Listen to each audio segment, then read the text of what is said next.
And as the civil aviation minister of the country, I take immense pride in also highlighting the aviation, the growth in aviation that Northeast has seen, and which has also become the heart of the transformative journey this region has experienced. It has played a pivotal role in ensuring that the region's growth potential really takes flight. And at the Northeast Aviation Summit, this was the concept that was the vision that was conceptualized when we were holding these Northeastern summits. And this is the third edition that we are doing today. It has developed as a platform to discuss infrastructure advancements, policy initiatives, and collaborative opportunities to strengthen connectivity across the Northeastern states and to the other parts of the country and to a larger extent to the other parts of the world. With this aim, the first Northeastern Summit was held in Assam. The second one, where I was also able to attend, was happening in Shillong. And this is the third one that we are organizing today.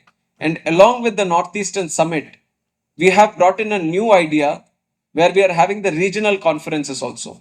And in one way, the inspiration behind the regional conferences, which is the North, West, South, East, and Northeast, we have five regional conferences. And the inspiration behind that has been the Northeastern Summit. When we had the Northeastern Summit and we were doing these specialized region specific summits, then the approach that we have taken and the collaboration that has been approached and the collective synergy that was formed helped us in discussing and deliberating and also resolving the issues in a very timely manner. The number of operational airports in the region in 2014 was 9, and today we have 16, very close to doubling the figure. We have 16 operational airports in this region today. And the growth of civil aviation in Northeast from the 2014 time has been remarkable. Take aircraft movements. In 2013-14, the region recorded just over 51,000 aircraft movements, and today it has almost doubled to 96,000 aircraft movements. And this is a clear sign on not only building up the infrastructure.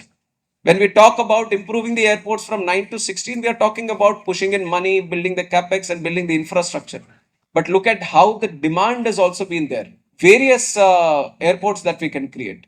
There are medium airports, there are small airports, cargo airports, or airports which are more related to training. So we are expanding the thought process on how we see the whole aviation ecosystem.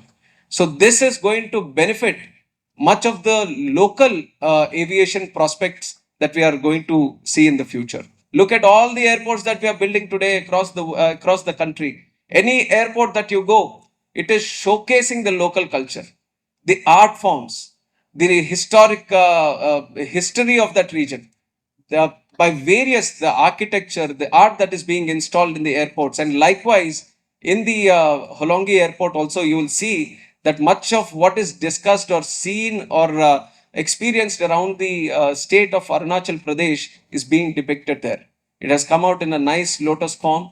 It has come out quite beautifully inside and out. So from today, the operations are going to start from there, which we are also very excited about. So we have started that, the new terminal building.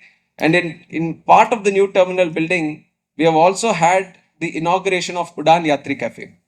And this is a concept which has been very close to my heart also. It was after good 8 years of UDAN scheme, which was one of the most successful schemes, not only for the country, but in the entire world for civil aviation.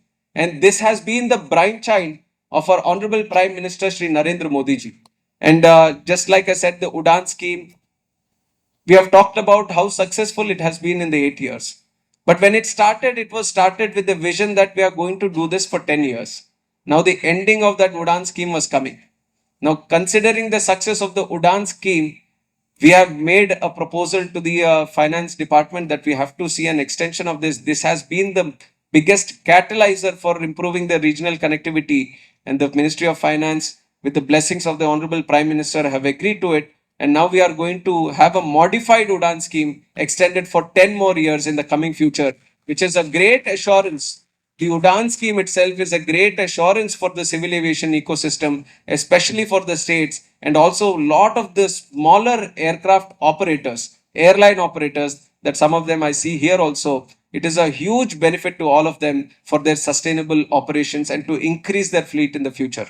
And whatever small feedback that we got through the running of the UDAN scheme, whatever smaller issues that were flagged upon, we are trying to work out around them so that the new UDAN scheme or the modified and extended UDAN scheme will be a much better one than the one which we are ongoing right now. Route dispersal guidelines, we have done specific guidelines for all the airlines so that wherever they operate in the Northeast also. They provide connectivity here that has helped in increasing the connectivity in the Northeast.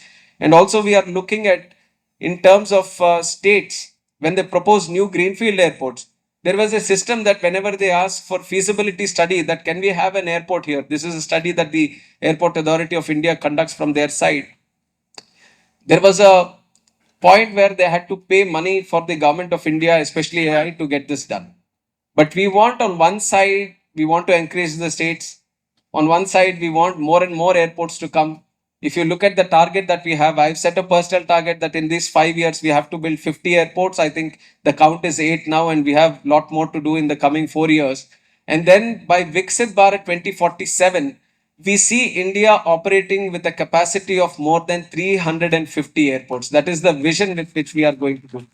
And when we want so many airports coming into the system, especially new and greenfield airports, this feasibility study becomes a very important and crucial point for our creation of new airports. So when states are asked to pay for these studies, then it becomes little discouraging. Maybe some states they don't find it as a challenge, but maybe it can be some states that when they ask, they can be. So we thought we are going to remove it. At least we are going to, for the most of the states, we are going to do 2 studies without any cost. And for Northeastern states, we'll do 4 studies without any cost. So every year you can utilize this facility on exploring new areas for airports where we can do the feasibility.